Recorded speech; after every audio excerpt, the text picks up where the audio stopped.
Greetings, Starfighter. You are about to listen to the totally super awesome 80s Reboot Overdrive podcast. Always remember, no matter where you go, there you are. Ready Player One. Hi everyone, this is Dave, and this is 80s Reboot Overdrive. We have a special guest with us today. This is Steve from Too Much Scrolling Podcast. Hello there. How are you, Dave? Oh, it is great to talk to you, man. Good to be in the 80s. This is my natural habitat. I love the 80s.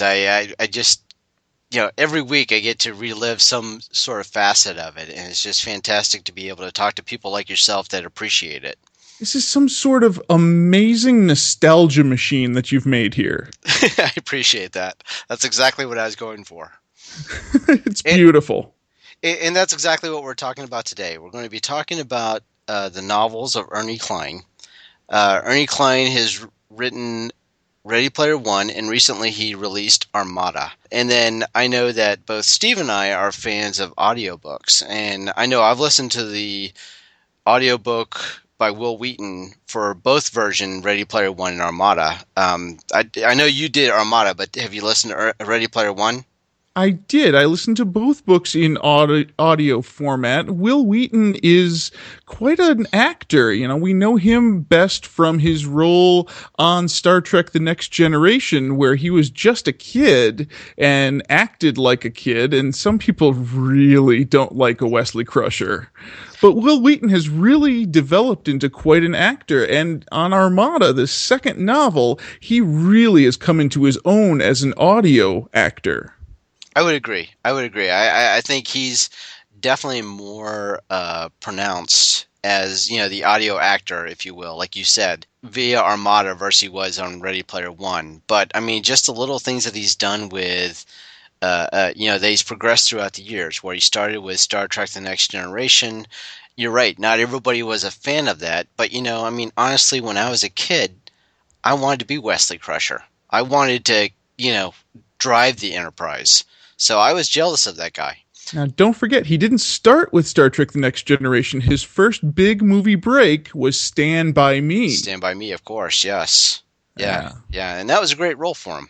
It was a great role. He has filled all of his roles that he has received very well. This Armada book, he really comes into his own. He's doing all sorts of different voices for all the different characters. That's one thing that he did not do very well on Ready Player One. He was not able to get out of the Will Wheaton voice very well. I don't know. I think he did very well as Max Headroom, though. Yeah, I could see a Max Headroom. I'm a big fan. I loved Max Headroom growing up. That's one of my 80s memories. I was running around with a video camera on my shoulder most of my life, kind of like that the Goldbergs, where Adam Goldberg was a kid in the 80s, just like I was, running around with a video camera on his shoulder, and my sister calls me every week that the Goldbergs is on TV and says, "You idiot. You could have been a millionaire. You could have sold this idea to ABC." And I was like, okay, thanks. I'll call you again next week. But yeah, Max Headroom was a big influence on the things that I do. That dystopic future where everything is just a little bit weird. We've got new technology, and we get to play in this dark time where things are just odd. Ernest Cline was influenced by Max Headroom, that's for sure. Oh, most definitely. You could see a lot of the the way the computer interactions, way that, he saw, the 80s as portrayed by Max Headroom in a computer world versus what it actually was. Where we know Max Headroom was just really a guy in makeup. Matt Frewer. Yeah, exactly. Also featured on Star Trek The Next Generation. This is true. Exactly. So many different connections there.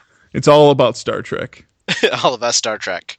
But actually, I didn't want to get too far into this without sharing an Ernest Cline story with you. Okay. And recently, I went to a book signing with Armada. So I was actually, it was in Naperville, Illinois, and Ernest Cline was there to, do a presentation, do a little Q&A, and then sign his book Armada. And as I'm getting there, it's just where, just about at the time he's supposed to start. So I know I'm running late. And as I get to the venue, I'm not sure because my iPhone has taken me to one spot and it doesn't really have like a big name out front to say this is the place where you need to be. So I think I'm kind of lost. But as I'm out there, I'm trying to figure out if this is the building I'm supposed to be in. I look over on the sidewalk and there is Ernest Cline. No kidding. He's actually standing on the sidewalk with his assistant. And I just thought it was hilarious because he's like, do you know, is this the such and such building? And I go, I'm not sure, but I'm here to see you. So wherever you're going, I'm going to follow. And it was just kind of comical because, we were both, I played the lead and I went to the door to make sure that, and I opened the door and we kind of snaked in, even though there wasn't like it was just like a side door.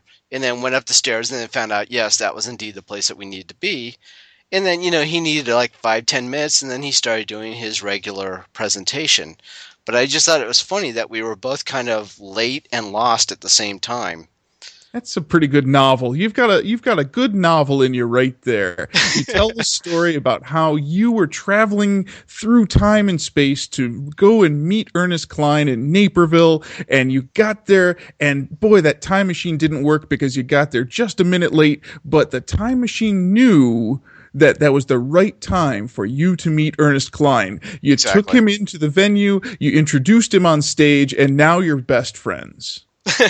Well, I wish we were best friends, and I wish I got to introduce him, but it was just want to play with some of his things. He's got quite a collection of 80s memorabilia in his house. Oh my gosh, have you seen his YouTube video with his car? His car, his garage has every iconic, nostalgic thing that you can imagine. There's Ghostbusters and Gremlins and anything 80s. Ernest Cline is right there with you. Yeah, I'm in love with Ecto 88, his car. I am so uber jealous of his car. I want that car. So, Ernie, if you ever get near me with that car and you leave the keys in it, I'm sorry, buddy, but it's gone. It's amazing. Yeah, he is a child of the 80s, kind of like I am. He's one of us Generation Xers, and he and we collect a lot of nostalgic things from that era. That was a very important time. I'm glad that there's a podcast about it. Well, I'm glad that you enjoy it. And that's really all it's about, is reliving those moments in, those formidable years for us. As I'm a Gen Xer like you. There's so much great memories of the 80s. I'm just learning so much more about the 80s by doing this show that I just let it pass by when I was a kid. So yeah, definitely some great stuff. So tell me about Armada. This is quite an interesting story that Ernest Cline wrote. Armada is the story of Zach Lightman, who's a high school student. He's kind of, just a daydreaming guy in class, and but typical to the Ernie Cline model of books, he's into video games, and in this specific case, there's something more going on in the world than he realizes, but he starts to piece it together from the evidence that he has from his father's notebooks. Right. Because his father was also the same character, a very similar person, but from a 1980s standpoint. This book takes place in the year 2018, and this boy is the second generation of a gamer. And his father, we find out, is unfortunately died in a terrible accident 20 years ago, and 18 years ago, because this boy does not know his father. He only knew him for a number of months before his father was killed. Right, exactly. And then, something, major happens. He starts to see some stuff, right? And then all of a sudden it's, am I going crazy? Is there, what's happening? Maybe there's, because I've have some sort of psychological issues, there's something more going on there. But then a real life spaceship, comes and picks him up. And then all of a sudden he finds out that the world that he was kind of had a false, belief in, all of a sudden it's, different. Yeah, we're going to go spoiler on this one, aren't we, Dave? We are, and I think a lot of that, people that get the book know that that's going to happen. I think it was really spelled out well. I think Ernest Cline decided he was going to write in this genre. He names all of the movies and books that did this story before. One of my favorites is The Last Starfighter. He refers to the Last Starfighter so many times in this writing. This kid who's playing this video game, but this video game is a training simulator for a military organization. And he spells it right out for us as readers. We are not surprised when that's the story of Armada. As you're listening to the audiobook, I mean, it almost felt like that moment in The Last Starfighter where you had the kid from the trailer park playing the video game, and then everybody sitting there cheering him on. Very much so. Yeah, so it's very nostalgic of that movie. It really brought you back. And then also Iron Eagle. A lot of that, yeah. A lot of Iron Eagle references, a lot of Louis Gossett Jr. references, not only to that one, but Enemy Mine was in there too. And wow, Ernie Cline really loves this stuff, and he's able to spin a yarn that we're not surprised. A lot of the critics that I've read about this book said that they were upset that there was no surprise, that this was a straightforward story. And it was the same story that we've read and seen so many times before, but I think that's exactly what Ernie Cline was working on. To give a little bit of validation to what the critics were saying, I think a lot of the storyline was predictable. Mm-hmm. I think going into it, you kind of saw where it was going, and you go, yeah, okay, of course that's going to happen at this time, and this is how it's going to end up. And sure enough, it did. Yeah, and it did. It went there. But with all the references and all of the great 80s nostalgia, that brings back a lot of those great memories from the movies, a lot of the video games, that's kind of what I sign up for. And that's what, gets me stoked about an Ernie Cline story. Yeah. The Flight of the Navigator. He used the Flight of the Navigator in such an interesting way in this story where the voice of the computer was Paul Rubens from Flight of the Navigator. Correct. Yeah. Brilliant. Exactly. Flight of the Navigator was mentioned on our local news here in Chicago last night, and the 3 anchor people who mentioned it because it was a message from a viewer did not know what Flight of the Navigator was.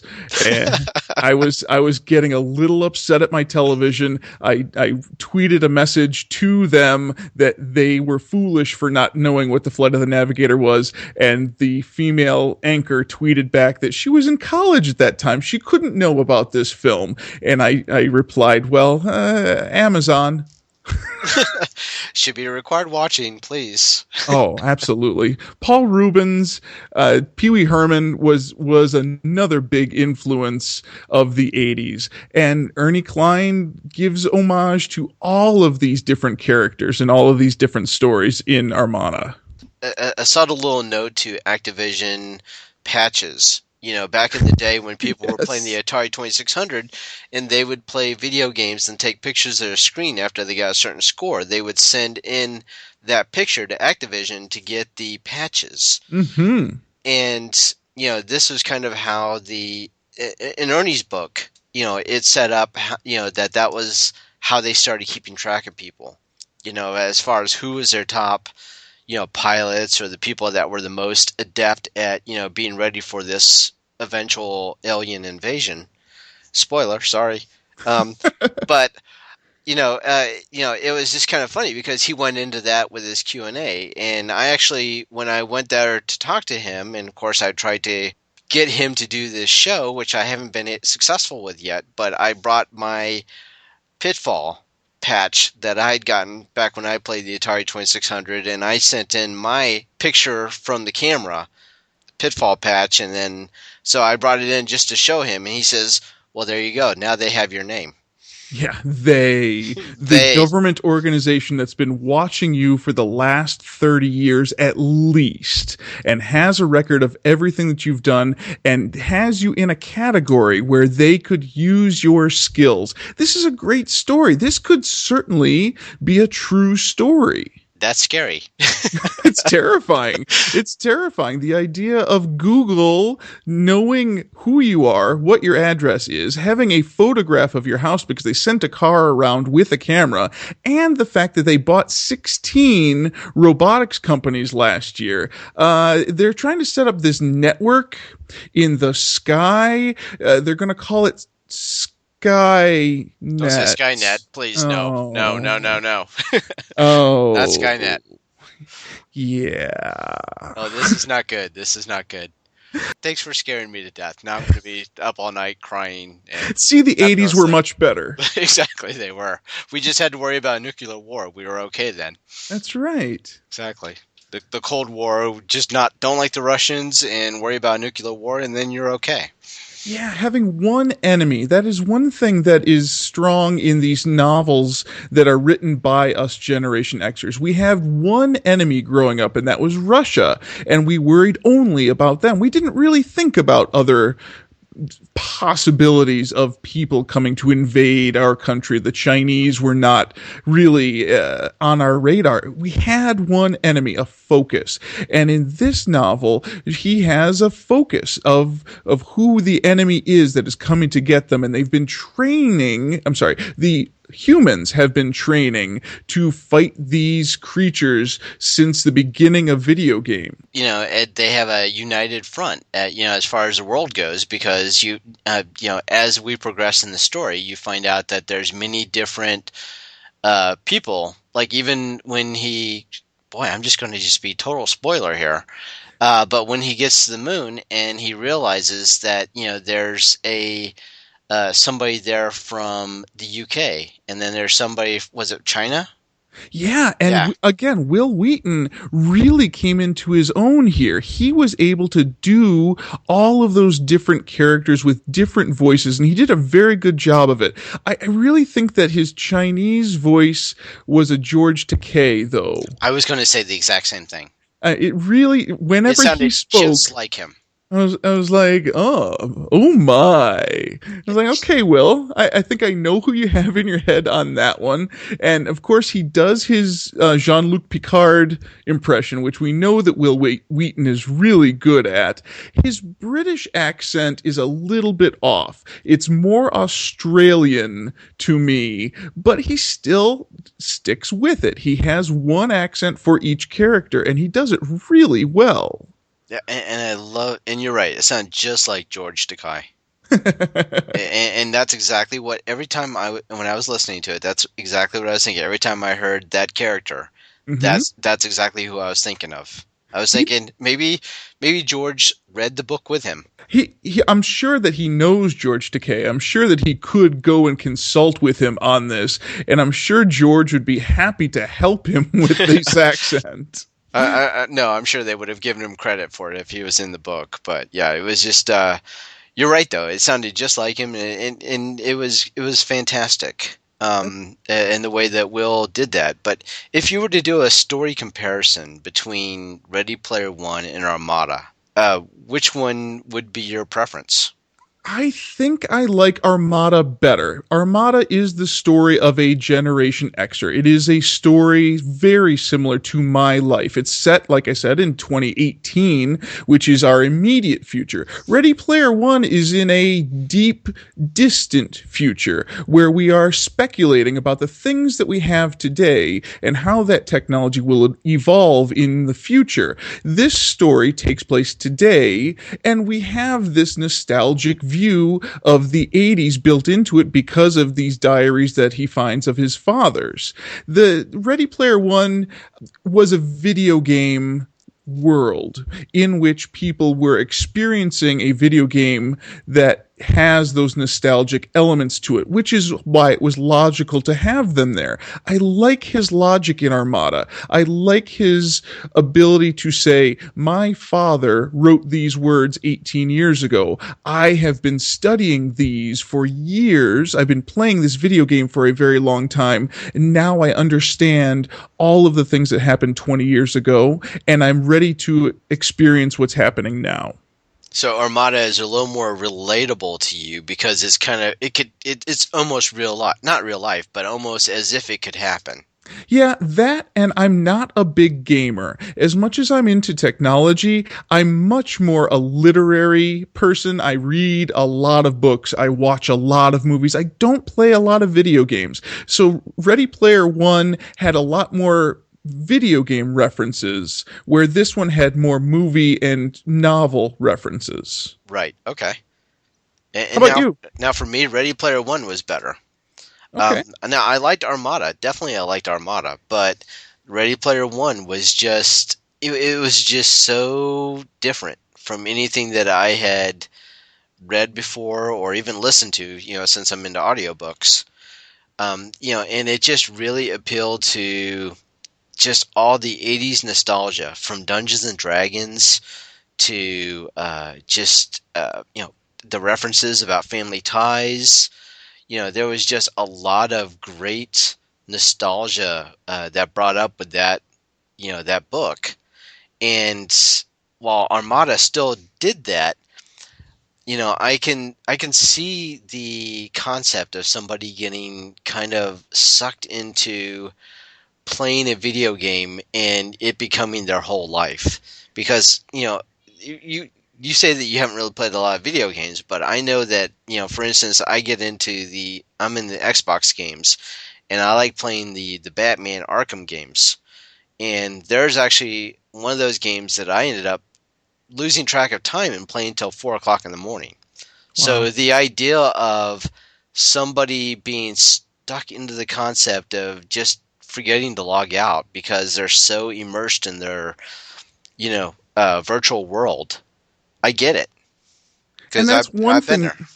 That's one thing that Ernest Cline writes in both books is the virtual reality. He has in both of his visions this idea of how virtual reality can literally engulf our lives into this video game, this artificial world. In Ready Player One, again, it's a very fictionalized, futuristic sort of device, but in Armada, it is an Oculus Rift that he's using. That technology is here today. There's some amazing things happening with virtual reality and augmented reality. 2016 is going to be stunning when it comes to this technology. Sign me up. Me up. I'm ready. I'm ready to go. I am ready. I've posted on Twitter that I am not going to buy any gadgets in 2015. I am every time I think about buying a gadget, I'm going to take that money, put it into a savings account. The name of that savings account is the Microsoft HoloLens 2016, because that is an amazing device if it comes to market the way that Microsoft has shown it to us. Oh, that is that's going to be exciting technology to play with and just change the way that we look at things, just on the computers. Not only that, but entertainment in general. I don't think my children are ever going to buy a 55-inch television. I don't think there will be any need for them to go to a movie theater. If you can engulf your life, your vision, your feeling into a virtual reality helmet, like Ernest Cline explains in these two novels, what else do you need? Exactly. I mean, you're right. I mean, at that point, you're right. It's not like we're going to be getting a terminal and a screen or, a big screen TV at that point. It'll be just plug my helmet in somewhere. Right. Timothy Leary is smiling in his grave right now. So the question is then at that point is, the virtual reality going to become more appealing than the actual reality? And there are lots of stories where that is the case. Right. And that's demonstrated in what Ernie Cline is kind of laying out for us in both of these books. And more so in Ready Player One on that case, because the main character in Ready Player One does abandon his life to a degree to play this game. He is obsessed with finding the Easter egg in this game to win the Willy Wonka type prize that is promised. And his life is so awful. This is such an awful existence that he describes in the novel that he is ready to abandon it to get to this much better, more perfect, utopic life.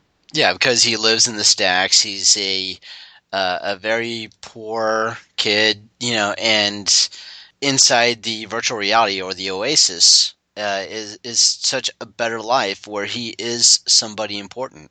What a great name! The Oasis is a perfect title.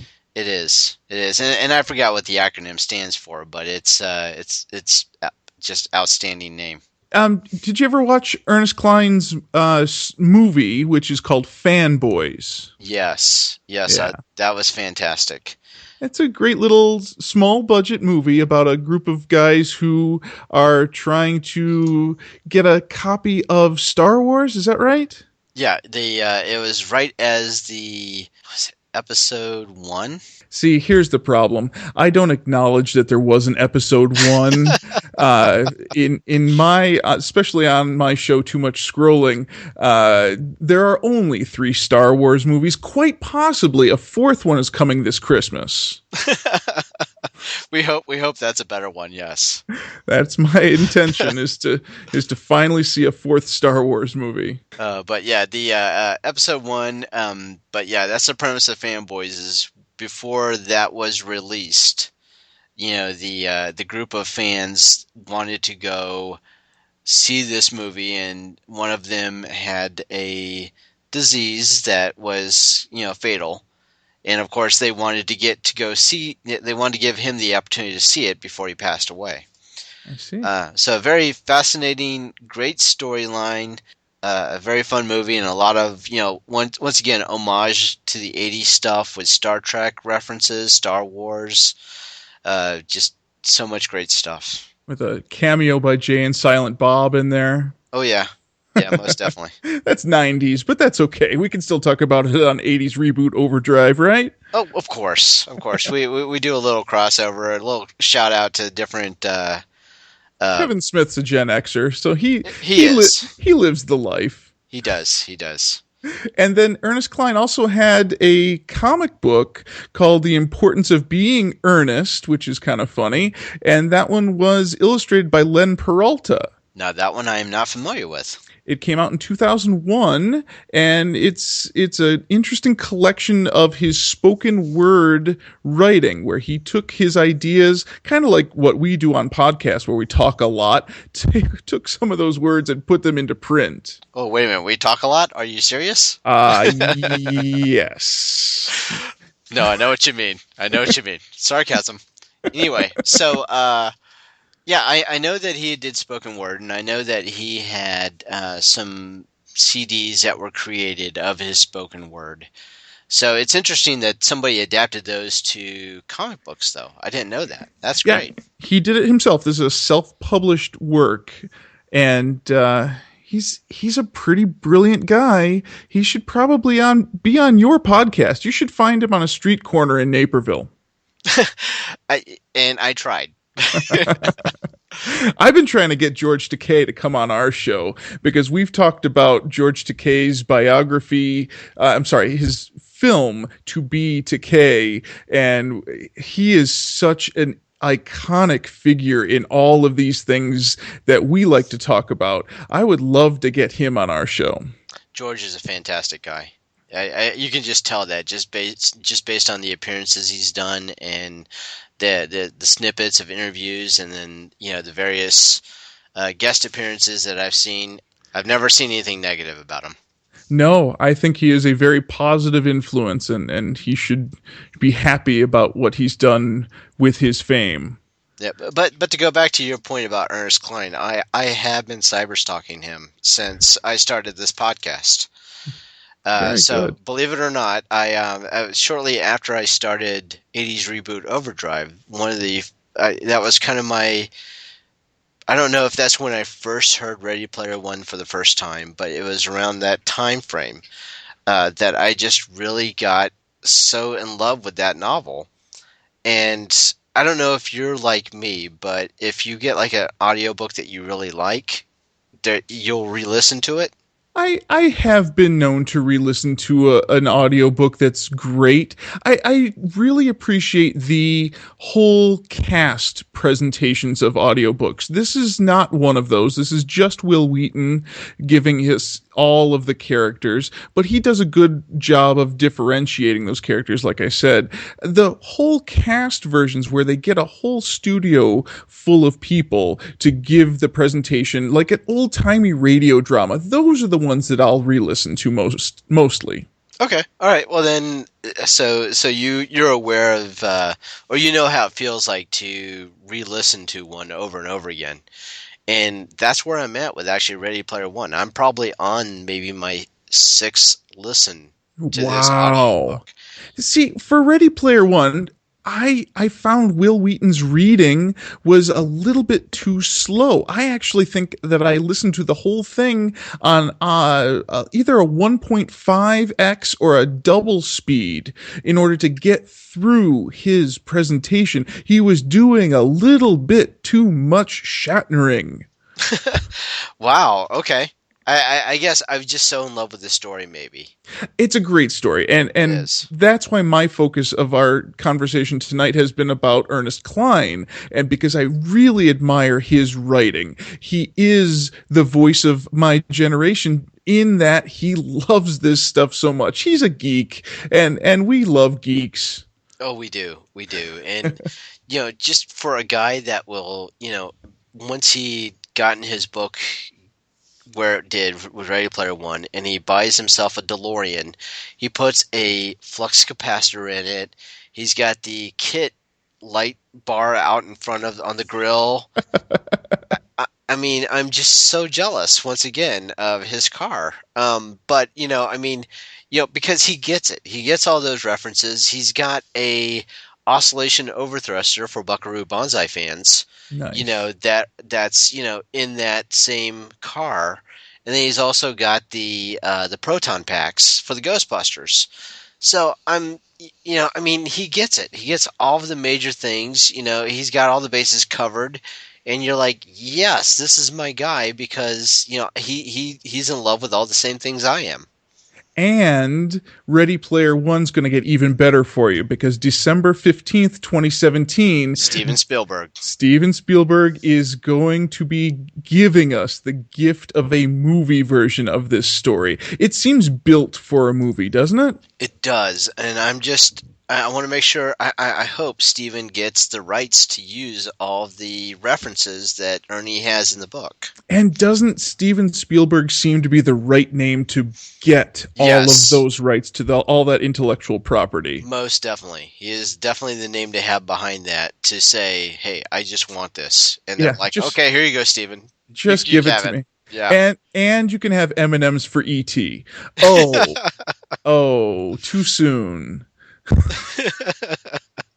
The rumor is that he asked Gene Wilder to play a character in the production. I tweeted about that.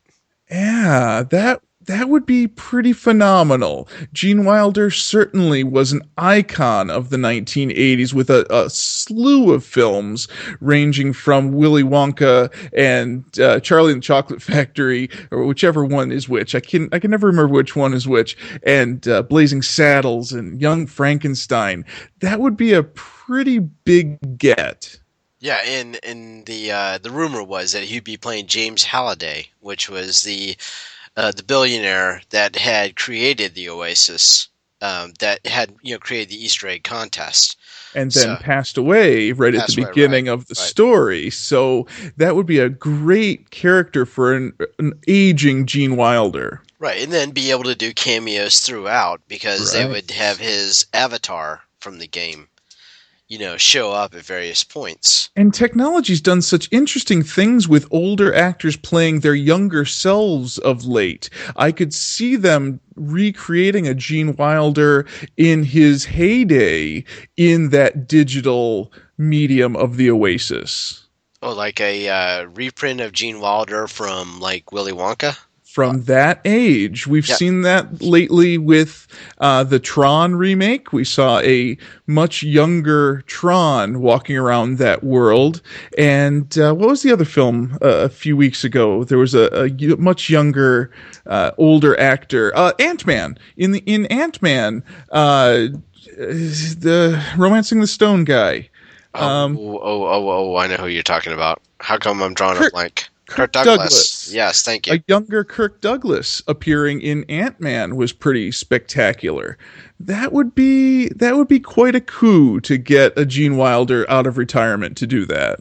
Yeah, CGI effects and the rights to all of the properties. Yeah, and Steven Spielberg. Yeah, that is just a movie destined for greatness. I think a Generation Xer's wallet opens automatically at all of those words. If he can get the rights to Ultraman, then he's got something. Oh, definitely. Yes, he needs that. He so needs that. It's very central to the story. Yep. I don't necessarily want to spoil both of these novels today on your show, but Ultraman would be a huge get. I would hope that the people that are listening have at least listened to at least Ready Player One, or at least read it. Yeah, if you haven't gone out and gotten a copy of Ready Player One, if you haven't gotten the audio adaptation by Will Wheaton, you should rush out right now and get it. Go to Audible. You can go to our Audible store at toomuchscrolling.com and you can get a free copy. It's a great story. Both of them are equally as good.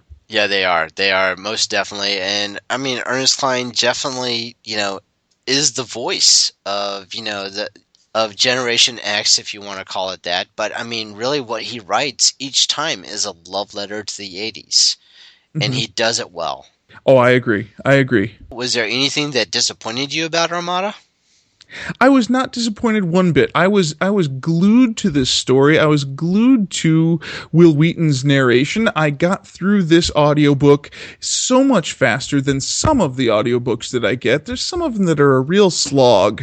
This one, I couldn't stop listening. I was walking around the house with headphones. It took a long drive, and I just didn't want to stop the drive, and I drove a couple of extra blocks to finish up Armada. It is so intriguing and so interesting that your listeners really should have gotten to it before they listen to this show, because we spoiled the whole thing.